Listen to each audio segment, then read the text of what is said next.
Good morning. Welcome to Destination Freedom. This is Emily Payton. It is Wednesday, July 13th, almost 11 o'clock. This is what I look like when I get up because I've been working since I get up. Hopefully, I'll look a little bit more brushed before I go outside to the public. I realize you are the public, but in order to get this done, I just have to do it. There's a lot to do every day.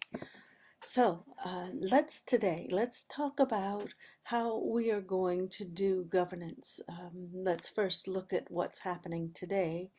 Uh, we have supposedly representative governance, and we know that in 1914 that the methodology of electing our senators was altered through President Wilson, and this was a very important alteration that went along with the creation of the IRS, which incidentally was never properly ratified by all the states. So thus it's not a truly legal organization, but that never stopped them, did it?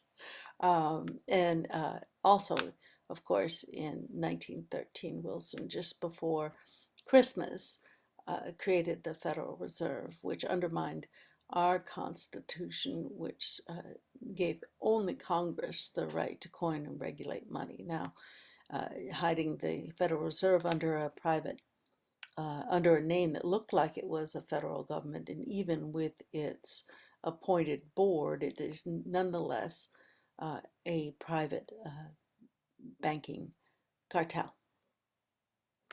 Let's leave that aside right now because I want to look at um, how we're going to do governance instead of the political method we have. And to finish my thought there, in 1914, prior to that time, the senators were elected by the House members, not the public. So what this meant was then, of course, that the senators had better hold their integrity to the House members, because the House members, of course, were rubbing shoulders with them and kind of could keep an eye on them. And then the people elected the House members. So the House members were accountable for the senators. If the senator was doing something appalling, the people would replace the House members. So by making the senators publicly elected, and that removed that bond and that tie and allowed for all kinds of new corruption and corrupt practices, not to mention bribing and all the rest that we know to happen.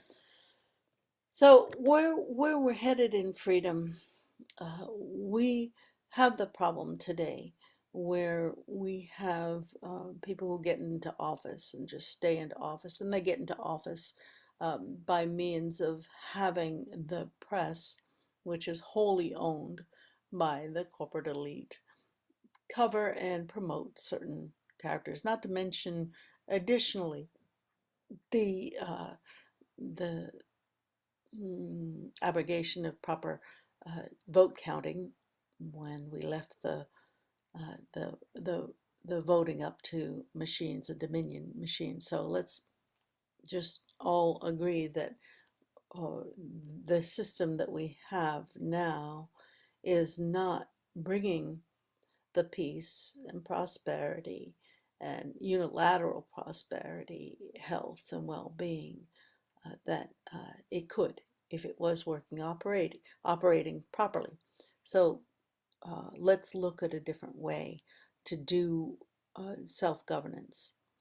Essentially, in freedom, how we can do this is to kind of uh, move the horse before the cart. So now we're electing people, and they're giving us all these promises what they do, and then we have no way to make sure they do it. They may change their mind, or they may be swept up in this other thing. So the will of the people is too often surrendered to the corporate elite and their will and how they can lobby and bribe and so forth. So um, how we do an all-voice governance system.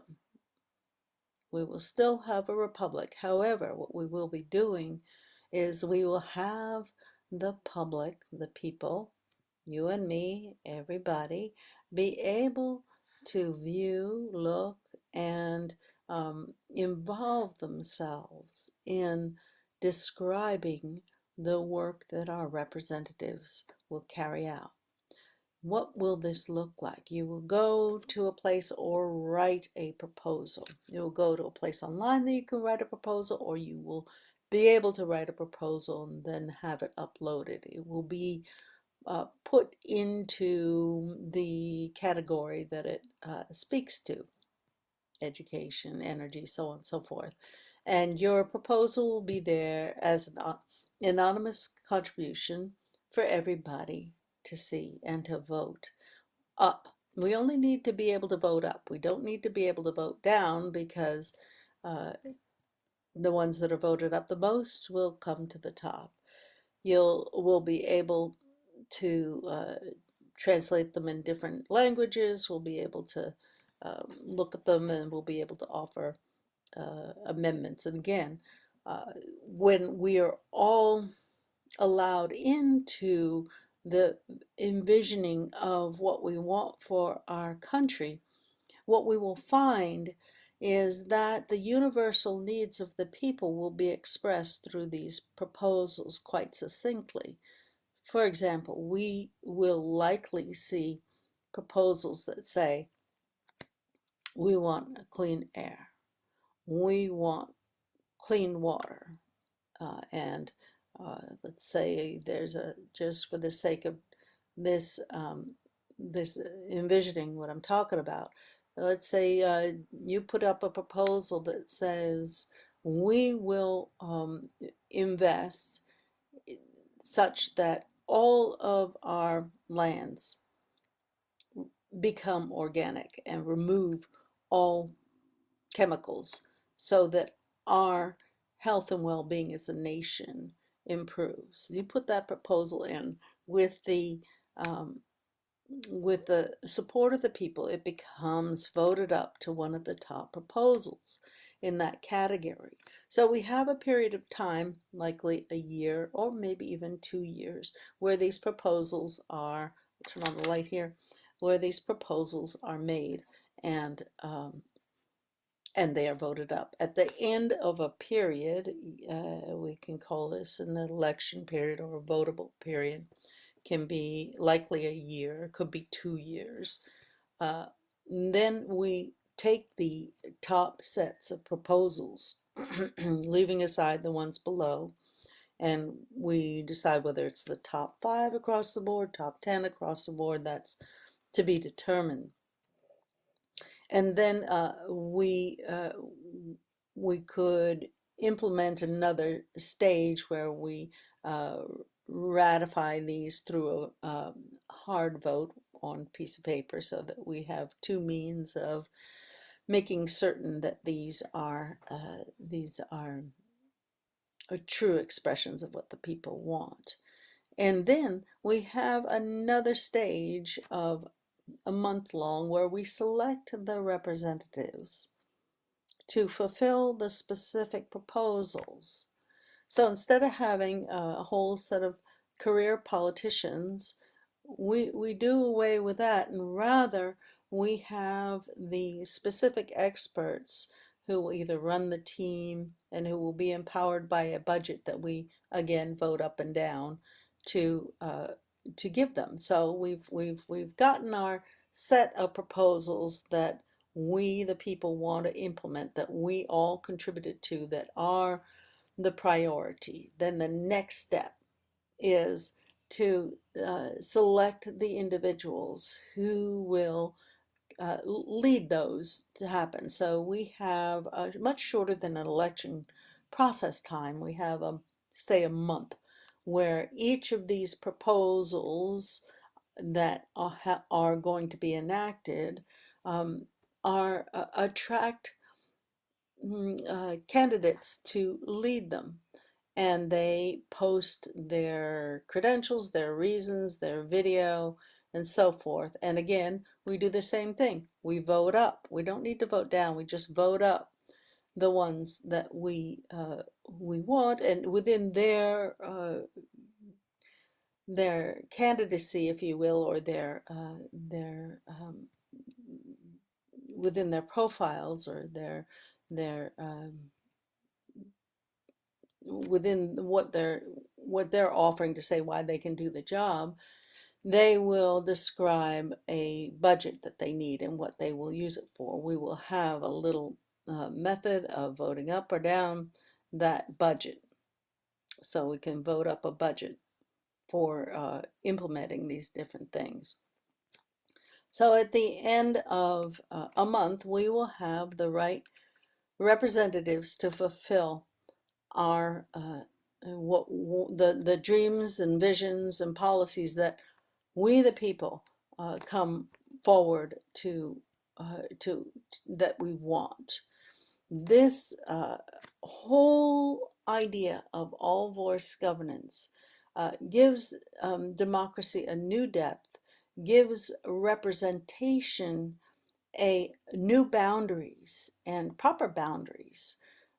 We will hold these individuals accountable to what we have decided we want to see, and we will be able to renew their budget if they need more time, and all these other things together. It will increase our involvement as equals in our self-governance method. It will it will evaporate these reams of bureaucrats who are um, renewing their own budgets and in pretense that they're actually working for the good of all, when we know they are they are a corporation, in fact, and they are working for their own profit. So it will incredibly improve our self-governance, and it will incredibly increase the wisdom of the people, because as we know right now in politics, the alpha personalities are the ones that step forward, and the wise person that you wish would step forward is not going to bother with competing with other alpha personalities. So this will allow the full wisdom of the people, the breadth of wisdom, to be expressed, and allow for us to implement what we need to. And what we will see when this happens is a profound healing of our lands, of our practices, of our people. And again, when we combine this with the map currency that we, the people, issue for the passions that we have, the healing of our people will be accelerated, of our lands, of our relationships in the world. And there is no reason why this system cannot be, and I shouldn't have called it system, let me cancel that, these methods. And the reason I'm not calling it systems, because systems, the minute they're implemented, they have a sort of a period of time when they kind of work, but then they start to decay. So we're not calling this a system or approaching it as a system. We're approaching it as a method that is wholly different from what we've seen before, because if we've done anything, if we do anything like what we've seen before, re-put in a new Congress, electing them the same way, I mean, specifically, especially without undoing that problem of having the senators elected by the public rather than the House, we're going to head right down the same path that we've already been. The definition of insanity being doing the same thing over and over and expecting a new outcome. So what I also like about this is we can begin to implement this method within our businesses. In fact, I'm working on a constellation of businesses called UGROW, EWEGRO. UGROW is mission is a garden in every yard. The food you grow is the food you know. So when we implement these as self-governing techniques within businesses, which I suggest we stop any of our businesses incorporating and go all towards em employee-owned trusts and private contracting associations.